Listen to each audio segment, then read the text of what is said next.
Hi hello నమస్తే welcome to Hima's kitchen. ఈరోజు మన ఛానల్లో మంచి టేస్టీ రెసిపీ తయారు చేసుకుందామండి. బాగా మరిగే నీళ్ళల్లో ఇలా ఒక కప్పు పిండి వేసి చూడండి, మంచి టేస్టీ రెసిపీ అయితే తయారవుతుందండి. ఈ రెసిపీ తయారు చేసుకోవడం కోసం ముందుగా అయితే స్టవ్ ఆన్ చేసుకొని ఒక గిన్నె పెట్టుకోండి. ఇప్పుడు ఈ గిన్నెలో ఒక కప్పుతో 3/4 కప్పు వరకు నీళ్ళని పోసుకోవాలి. ఏదైనా సరే ఒక కప్పు అనేది కొలతగా పెట్టుకోండి. తర్వాత 1 టేబుల్ స్పూన్ వరకు పంచదార వేసుకోండి. అలాగే 1/2 టేబుల్ స్పూన్ వరకు సాల్ట్ వేసుకొని ఈ పంచదార బాగా కరిగిపోవాలండి. కరిగి ఈ నీళ్ళు అనేవి మరగాలి. అలా మరిగేంత వరకు కూడా చక్కగా స్టవ్ని హై ఫ్లేమ్లో పెట్టుకొని ఈ నీళ్ళని ఈ విధంగా బాగా మరిగించుకోవాలి. నీళ్ళు ఈ విధంగా మరిగిన తర్వాత స్టవ్ ఆఫ్ చేసేసేయండి. స్టవ్ ఆఫ్ చేసి ఇలా మరిగిన ఈ నీళ్ళను వేరొక బౌల్లో అయితే తీసేసుకుందాము. చూడండి, ఈ బౌల్లో ఇలా ఈ మరిగించిన వాటర్ పోసేసుకొని ఇప్పుడు ఇందులో మనం ఏ కప్పుతో అయితే నీళ్లు తీసుకున్నామో అదే కప్పుతో మనం 1.5 కప్పు వరకు మైదా పిండి అయితే వేసుకోవాలండి. నీళ్లు వేడిగా ఉన్నప్పుడే వేసుకోవాలి. ఇలా చూడండి, ఏ కప్పుతో అయితే మనం వాటర్ తీసుకున్నామో అదే కప్పుతో 1.5 కప్పు అండి. నేను 3/4 కప్పు నీళ్ళకి 1.5 కప్పు వరకు అయితే మైదా పిండి అనేది వేసాను. మీరు మైదా పిండి వద్దనుకుంటే మైదా ప్లేస్లో గోధుమ పిండి అయినా కూడా వేసుకోవచ్చండి. నీళ్లు బాగా వేడిగా ఉన్నాయి కదండి, కాబట్టి ఫస్ట్ అయితే స్పూన్తో ఇలా బాగా కలుపుకోవాలి. ఇంకా పిండి కాస్త లూజ్గా ఉందండి, ఇంకొక 1/2 కప్పు వరకు అయితే పిండి అనేది వేసుకుంటున్నాను. మొత్తం నాకు 3/4 కప్పు నీళ్ళకి 2 కప్పుల వరకు అయితే పిండి అనేది పట్టిందండి. ఇలా నీళ్లు వేడిగా ఉన్నాయి కదండి, ముందు స్పూన్తో బాగా మిక్స్ చేసుకున్న తర్వాత ఇప్పుడు చేత్తో అయితే మొత్తం బాగా కలుపుకుందామండి. మీకు ఇంకా కాస్త పిండి లూజ్ ఉంది అనుకుంటే ఇంకా కొంచెం సరిపోయినంత పిండి అనేది వేసుకొని చక్కగా బాగా కలుపుకోవాలి. ఇది మనకి చపాతీ పిండిలాగా కలుపుకోవాలండి. అంత మనం మైదాతో చేస్తున్నాం కాబట్టి అంత గట్టిగా అయితే ఉండదండి. మైదా కాబట్టి కొంచెం సాఫ్ట్గా అయితే ఉంటుంది పిండి అనేది. ఈ విధంగా అయితే బాగా కలుపుకోవాలి పిండిని. ఒకసారి మీరు ట్రై చేయండి ఇంట్లో, చిన్నపిల్లల దగ్గర నుంచి పెద్దవాళ్ళ వరకు అందరికి కూడా చాలా బాగా నచ్చి తీరుతుందండి ఈ రెసిపీ. ఫ్రెండ్స్, చిన్న రిక్వెస్ట్ అండి, వీడియో కనుక ఫస్ట్ టైం చూస్తుంటే మన ఛానల్ని ప్లీజ్ సబ్స్క్రైబ్ చేయండి.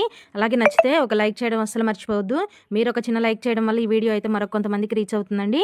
చూడండి, పిండిని బాగా ఈ విధంగా కలుపుకొని మూత పెట్టి ఒక 10 నిమిషాలు అయితే పక్కన పెట్టుకుందాము. 10 నిమిషాల తర్వాత చూడండి, ఒక చిన్న బౌల్ తీసుకొని ఇందులో 1 స్పూన్ వరకు మైదా పిండి తీసుకుంటున్నాను. అలాగే 2 స్పూన్ల వరకు ఆయిల్ వేసుకుంటున్నాను. మీరు ఆయిల్ వద్దనుకుంటే ఆయిల్ ప్లేస్లో నెయ్యి అయినా సరే వేసుకోవచ్చండి.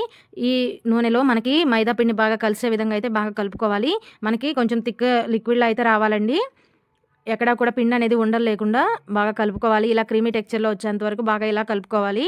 ఇలా కలుపుకున్న ఈ మిశ్రమాన్ని అయితే పక్కన పెట్టేసుకుందాము. ఇప్పుడు మనం 10 నిమిషాల ముందు పిండిని నానబెట్టి పెట్టాం కదండి, ఒకసారి పిండిని చూద్దాము. చూడండి, మూత తీసి చూసిన పిండి అనేది బాగా నానిందండి. ఇప్పుడు ఈ పిండిని మరొక 5 నిమిషాల సేపు అయితే పిండిని బాగా కలుపుకోవాలి.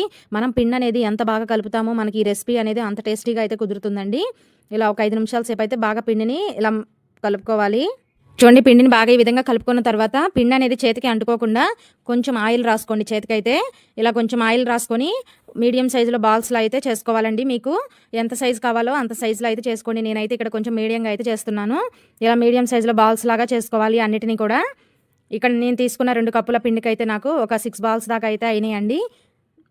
చూడండి, ఇలా అయితే అన్ని పిండి అంతని కూడా ఇలా బాల్స్ లాగా చేసుకోవాలి.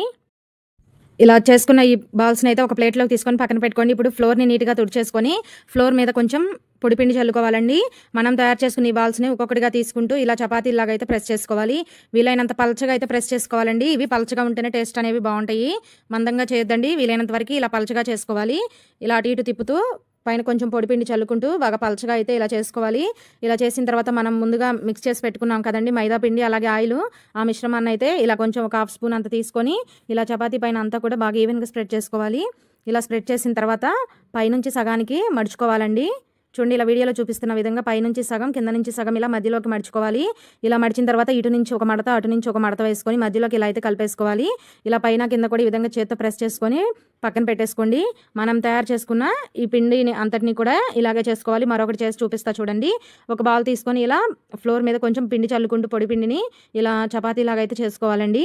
వీలైనంత పలచగా అయితే చేసుకోండి. ఇలా చేసిన తర్వాత పైన మనం కలుపుకున్న ఆయిల్ మైదా మిశ్రమం ఉంది కదా, దాన్ని అప్లై చేసుకోవాలి. ఇలా తర్వాత అయితే పైనుంచి మధ్యలోకి కింద నుంచి కూడా మధ్యలోకి అయితే మడవాలి. ఇలా వీడియోలో చూపిస్తున్న విధంగా అయితే మనం తయారు చేసుకున్న ఈ చపాతీని అయితే మడుచుకోవాలి. ఇలా మడిచిన తర్వాత పైన కింద కొంచెం ఇలా ప్రెస్ చేసుకోండి, చేత్తో సరిపోతుంది. దీన్ని కూడా తీసి ఒక ప్లేట్లో పెట్టుకోండి. మనం తయారు చేసుకున్న ఈ బాల్స్ అన్నిటిని కూడా ఇదే విధంగా అయితే చేసుకోవాలండి.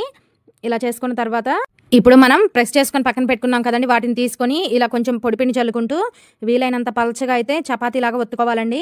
అటు ఇటు తిప్పుకుంటూ అలాగే కొంచెం పొడిపిండి చల్లుకుంటూ వీలైనంత పలచగా అయితే వీటిని మనం ప్రెస్ చేసుకోవాల్సి ఉంటుంది.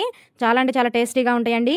ఇవి చాలామంది ఇళ్లలో అస్సలు తయారు చేయరు, బయట రెస్టారెంట్లో దొరికే రెసిపీస్ అండి. ఇవైతే ట్రై చేయండి, చాలా అంటే చాలా టేస్టీగా ఉంటాయండి. చిన్నపిల్లల దగ్గర నుంచి పెద్దవాళ్ళ వరకు కూడా అందరికీ కూడా నచ్చుతాయి.